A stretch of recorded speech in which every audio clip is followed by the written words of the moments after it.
দর্শক বন্ধুরা আবার এসে গেছি। আজকে আজকে একটা স্পেশাল এপিসোড। এখানে শুধু দেখতে থাকুন। আজকে আমাদের গল্প হলো সত্যির সেই বিখ্যাত দাদু রয়েছেন। হ্যাঁ, উনি একটা স্পেশাল ক্যারেক্টারে রয়েছেন, আর রয়েছেন পিসি সরকার রুহ বাবার ক্যারেক্টারে। ঠিক আছে, আর সেখানে আসবেন রোদ্দুর রায়, কুণাল ঘোষ। শুধু দেখতে থাকুন কি হলো। আর হ্যাঁ, ভিডিওটা ভালো লাগলে প্লিজ আমার চ্যানেলটা লাইক এবং সাবস্ক্রাইব করবেন এবং শেয়ার করবেন। দেখতে থাকুন। তুমি কে বাবা? আগে আমার নাম রু বাবা। আরে বড় বৌমা, মেজ বৌমা, সেজ বৌমা, ছোট বৌমা, ওই দেখো একজন বাবা এসেছে, 10টা টাকা ওর ঝোলায় একটু দিয়ে দাও তো। আরে না না, পয়সার ব্যাপার না। আগে আমি বাড়ি থেকে ভূত তাড়াই। আপনাদের বাড়ি থেকে কোনো ভূত আসছে?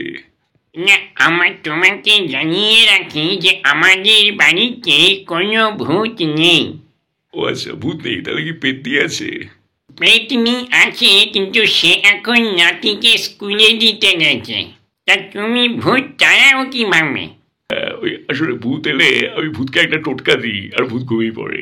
আমার বাড়িতে ভূত এলে আমি টোটকা দিই না, ভটকা দিই, তাকেই ভূত ঘুমিয়ে পড়ে। তা মামা, তুমি এর আগে কারোর ভূত তাড়িয়েছ? আগে ওই কিছুদিন আগে ডোনাল্ড ট্রাম্প, হ্যাঁ, ওর ভেতরে ওই কমলা হ্যারিসের ভূতটা ঢুকে গেছিল। ওকে আমি তো তাড়িয়ে দিয়েছি। আবার সেদিন আমাদের পাশের বাড়িতে মঞ্জুলিকা এসেছিল।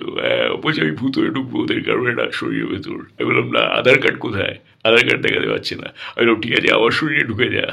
হ্যাঁ, ওই ঢুকে গেছে। একটা সমাজসেবা আর কি, ভূতটাকে ঢুকিয়ে রেখেছি মঞ্জুলিকাকে।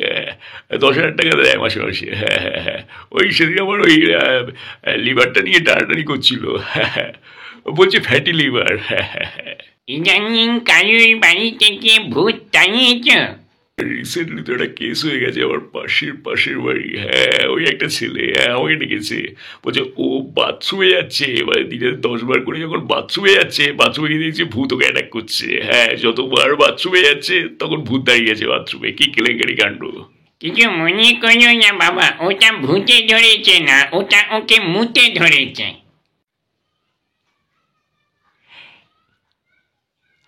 এখন বিষয়টা হচ্ছে, সমাজকে তুমি যে ডিস্ট্রাকটিভ ক্যান্টাবুলাস দিকে নিয়ে যাচ্ছ, এটার প্রতিদান এটা তোমার দায়িত্ব।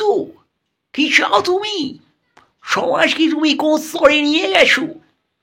আজকে একটা সাধারণ ইনোসেন্ট মানুষ, সে পেচ্ছাপ করতে যাচ্ছে, সারাদিন ভারী হওয়ার পর একটু রাতে হালকা হতে যাচ্ছে, সেখানে তুমি ভূত চিনে আনছো, ভূতের ভয় দেখাচ্ছ, তার পেচ্ছাপ করার স্বাধীনতা তুমি হরণ করছো। আর তুমি বলে যাচ্ছ যাহা শৌচ ওহা শৌচালয়, এই তোমার শৌচালয়। শৌচালয়ে তুমি ভূত দেখাচ্ছ। কি চাও তুমি? শিক্ষা সংস্কৃতি প্রতিটা জায়গায় রাজ্যে তুমি ভোট ডেকে এনেছো, বাথরুমেও ছাড়ছ না। এরা রাজ্য চলছে, এরা দেশ চলছে। কি চাও তুমি? জবাব দাও, মানুষ জবাব চাইছে। তুমি আজকে একটা সাধারণ মানুষকে তুমি ভূত দেখাচ্ছ এবং সে অনেক কষ্টের পর হালকা হতে যাচ্ছে, তাকে তুমি পেচ্ছাপ করতে দিচ্ছ না, তুমি যা পেচ্ছাপ আটকে দিয়েছ। What the urine is going on in the society? এখন বিষয়টা হচ্ছে, রোদ্দুর রায় ভালো ছেলে ছিল।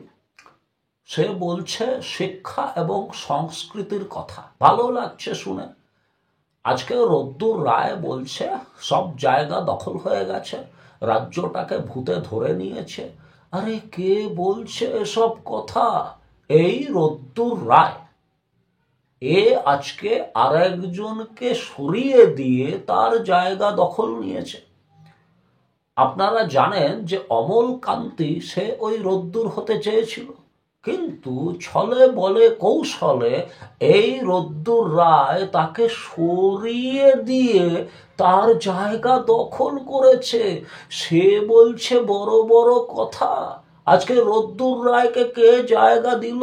সিপিএম জবাব দাও, বিজেপি জবাব দাও।